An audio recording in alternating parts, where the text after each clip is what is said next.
suis aussi professeure en école d'architecture, ce qui me permet d'avoir vraiment de voir la trajectoire, suite à tout ce qui a été dit ce matin, de voir la trajectoire où on est quand même dans des situations où dans les écoles on a effectivement 50% des femmes étudiantes en architecture et qu'après on a une chute, une disparition, une dissolution dans la vie professionnelle.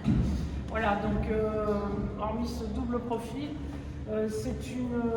l'architecture de l'agence est, je dirais, assez engagée depuis très longtemps sur les problématiques écologiques, sur le bon matériau au bon endroit et sur les thèmes de l'agence portent surtout sur tout ce qui est prolongement extérieur, que ce soit pour faciliter les activités mais aussi prolongement extérieur pour considérer que l'architecture c'est pas juste l'abri minimal mais qu'à partir de l'abri minimal on se préoccupe du confort, confort de vie, confort d'été, qui est quand même la priorité à traiter aujourd'hui.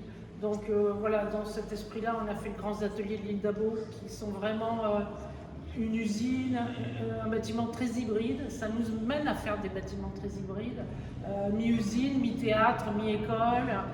Ici pour Hermès, on avait fait en bois un musée dans l'usine, c'est-à-dire que ce n'est pas un musée juste pour les collections, c'est un musée qui s'ancre dans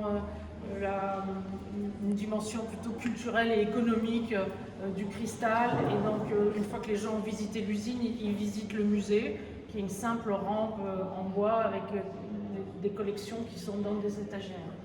Ici, on retrouve plutôt toutes les questions qu'on traite en logement. Donc c'est un bâtiment qui est dans la ZAC du Trapèze à Boulogne-Billancourt, où on a toujours une façade low-tech mais qui se veut protectrice et qui crée un espace habitable entre la façade du fond et la façade qui est sur le jardin.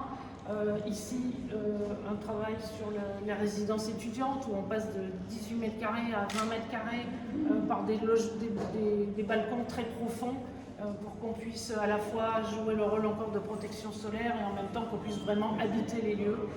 Voilà, et ça c'est un ensemble mixte bureau et logement qu'on a livré à Lille récemment, où on retrouve ce travail de prolongement sur les extérieurs. En quelques mots. De ces opérations Oui, demain, avec plaisir. Après-demain Après-demain à 9h30 à Montreuil, avec plaisir, sur des logements mixtes.